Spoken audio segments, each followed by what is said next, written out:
আমার ভাইগুলোরে মারছে লাঠি দিয়ে, আমি দেখছি একটু আগে।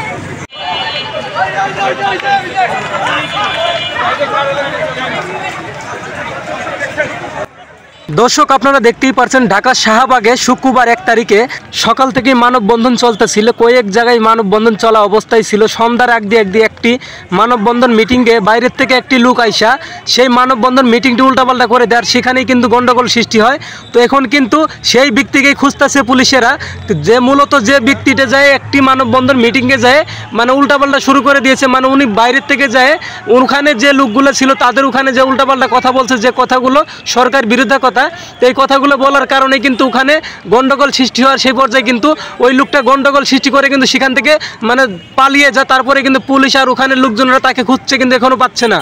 ঢাকা শাহবাগ থেকে আমাদের সাথে সরাসরি যুক্ত হচ্ছেন রিপোর্টার বাবু, তো আমরা ওনার কাছে যাই বিস্তারিত শুনবো। হ্যালো বাবু, আপনি আমাদের শুনতে পাচ্ছেন? আসলে সকাল থেকে ওখানে কি হয়েছিল আর কি নিয়ে মূলত এই ঘটনাটা, এখানে যে এই যে গন্ডগোল সৃষ্টি, এটা মূলত কি বিষয় নিয়ে আমরা সেটাই জানতে চাচ্ছি। এখানে মূলত এই গন্ডগোলটা কি নিয়ে সৃষ্টি হয়েছে? জি বাবু, ধন্যবাদ, আমি শুনতে পাচ্ছি। এখানে মূলত সকাল থেকে মানববন্ধন চলতেছিল, বিভিন্ন দলের নেতা কর্মীরা, এমনকি জুলাই মাসের আন্দোলনে যে শহীদ হয়েছিল অনেকেই, এমনকি অনেকেই আহত হয়েছেন, এমনকি অনেকেই পঙ্গু হয়েছে, অনেকের চোখ নাই, অনেকের হাত নাই। তো এই অবস্থায় যে লোকগুলো ছিল তারা মূলত কিন্তু জুলাই মাসের আন্দোলন শেষ হওয়ার পরে কিন্তু তারা চিকিৎসা অবস্থায় ছিল। তো এখন মোটামুটি তারা সুস্থ, কিন্তু তাদের চিকিৎসা ক্ষেত্রে এখন ব্যর্থ হয়েছেন বর্তমান সরকার। এটা নিয়েই মূলত কিন্তু আজকের এই যে মূল ঘটনাটি। তো তারা কিন্তু এই বক্তব্যগুলো বিভিন্ন মিটিংয়ে এগুলাই দিচ্ছে, সকাল থেকে তারা এই বক্তব্য দিচ্ছিল।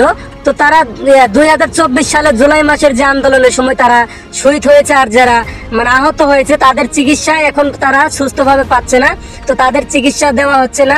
এইসব নিয়ে যে কথাগুলো বলতেছিল তারা এখানে বিভিন্ন সমাবেশে, কিন্তু তারা এই কথাগুলো নিয়ে মূলত আজকের সমাবেশটা মানববন্ধন এটা।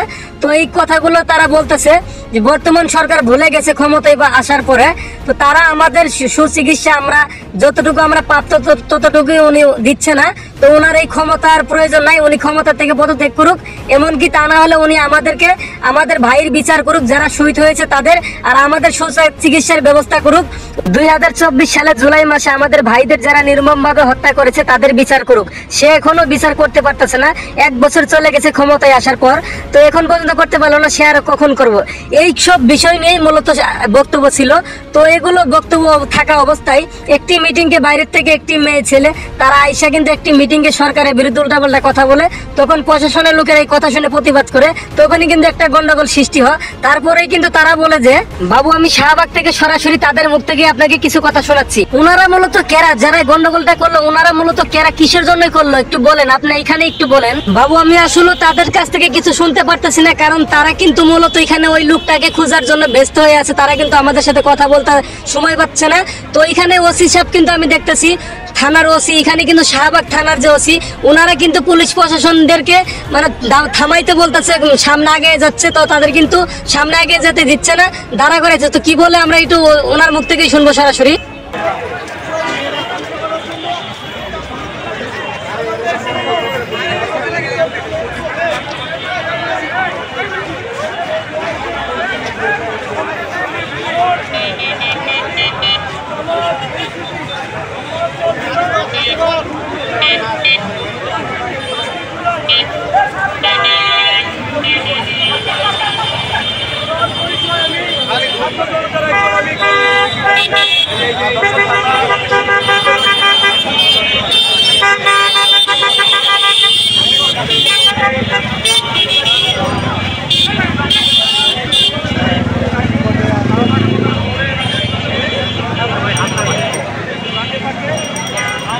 মোবাইলটা সরান।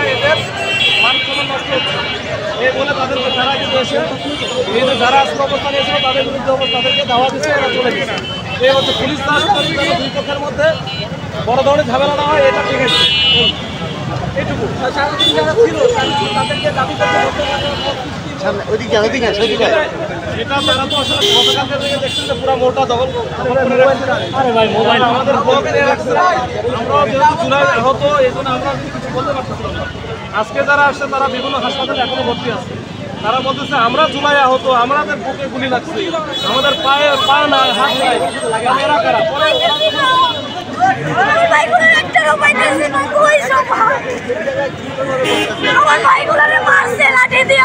একটু আগে মারতে মারতে দৌড়াইতে নিয়ে গেছে। আজকে প্রকৃত যারা সত্য তাদের এরকমই হয়তো পারে, কিন্তু শুনেন আমার ভাই বড় ভাই সত্য কখনো চাপা থাকে না। আমরা সত্য আল্লাহ সময় আছে দেখা, তারা ভুয়া তারা লিগে সেটা সময় দেখা।